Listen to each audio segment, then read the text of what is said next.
留学生にしかわからないことだってたくさんあるし。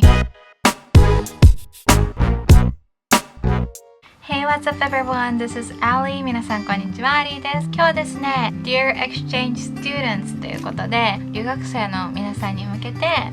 ちょっとお話できたらなと思います。で、私も高校4年間留学生としてアメリカの現地の高校で勉強しました。現地校に入学して卒業したから、留学生としてはあまり見られてなかったのかなって思うんですけど、自分では留学生というスタンスでやっていたので、留学生のみんなに向けて話せたらいいなと思っています。私はアメリカの高校4年間なので、中3から高3まで留学をしていました。で、場所は1年目はハワイで、残りの3年をカリフォルニアで過ごしました。私が留学したきっかけっていうのが、中学の英語の成績が良かったので、将来英語が喋れるようになれたらなっていう自分の思いと、もちろん私も小さかったので親の意思も含めて留学を決断しました。で、結構ねドタバタしてて、中学2年生で学校を辞めて3年から向こうの高校に当たったので、不安もありました。で、その時は英語はもう0か1ぐらいで、本当に挨拶、日常会話は旅行した時にお店でちょっと使うかなってぐらい、他はあとはお母さんに任せっきりでした。で、そんな私が留学を決断したので、自分でも不安でしたし、飛行機に乗るのも初めてだったので、他にも初めてのことがたくさんありました。で、そんな中で私は一人でアメリカの方に渡りました。最初1年目は日本からの留学生もたくさんいて、他にも日本人の同い年の子だったり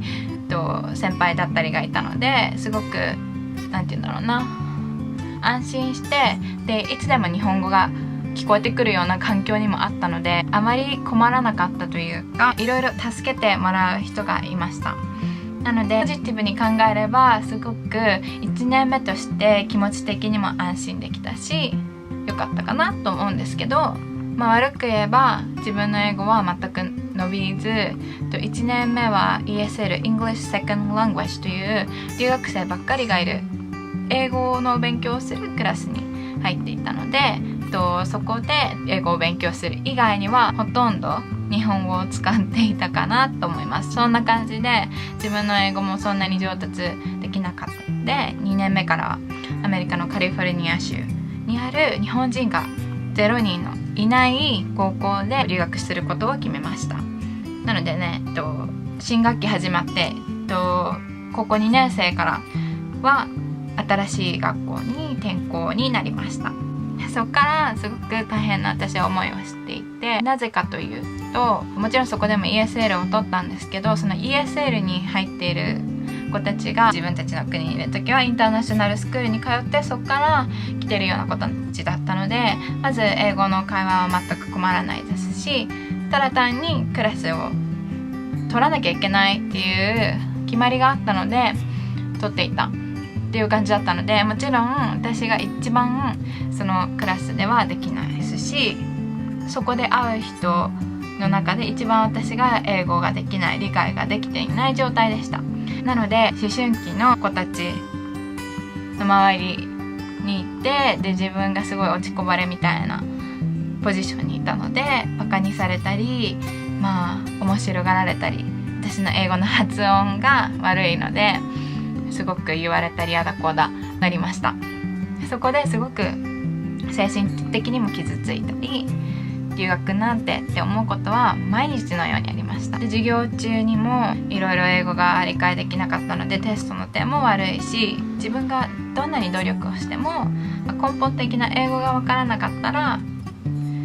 もちろんテストをパッて出されても理解するのにも時間がかかるし、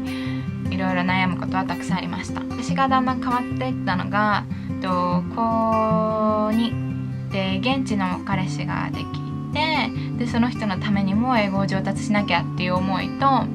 自分でももちろん上達したいっていう思いと、あと1年しかアメリカにいれないで、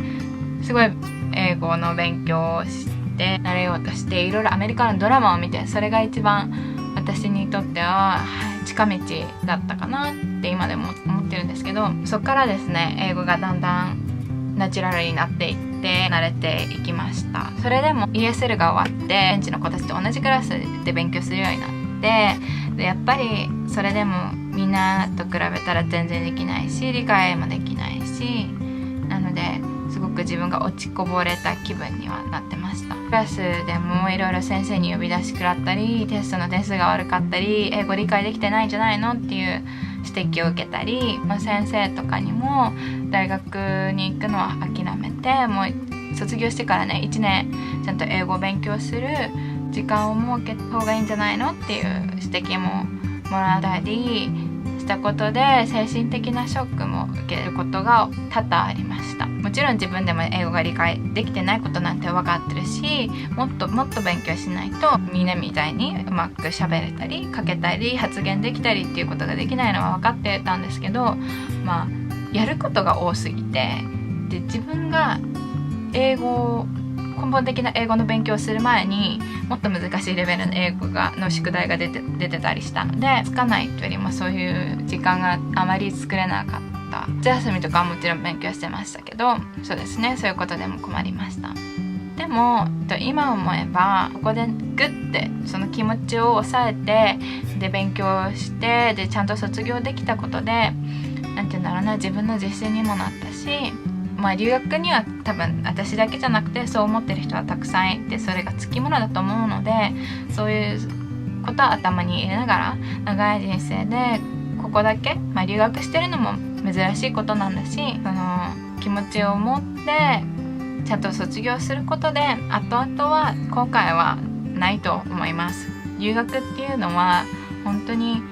キラキラしたものに見えて、で留学生にしかわからないことだってたくさんあるし、させてもらえるってことはありがたいことだけど、その中で日本にいた方がこんなに辛い思いしなくてよかったのにって思うことなんかたくさんあると思うので、気持ちはとても私にはわかります。でもそこをぐっとこらえることもその留学生にとっては大事だし、絶対に留学したことは後悔にはならないのではその気持ちを持っていてほしいなと思います。でも本当に辛いことがあるんだったら、もちろん近くで一番相談できる人とか、もし本当にそういう人がないんだったら日本にいる両親かお友達とかで、私に YouTube でメッセージもらっても全然相談に乗りますし、相談に乗ってもらうっていうのも本当に大事です。留学っていうのはもちろんお金もかかるんですけど、自分の気持ち的にもいろんな視野から人を見たり しなきゃいけないこともたくさんあるので、そういった意味ではすごく成長させてくれるし、日本に戻ってきてからも感じ方が変わると思うので、そういう周りの環境に惑わされながらもゆっくりと自分を高めていけるっていうことが身になるんではないかなと思います。はい、長々と喋ってしまったんですけど、もしこの話に共感できる人とか参考になるなって思ってくれる人がいるんだったら、いいねボタンとチャンネル登録をお願いします。しなくてもいいけどね。ってことでまた次回の動画でお会いしましょう。アリーでした。バイバーイ。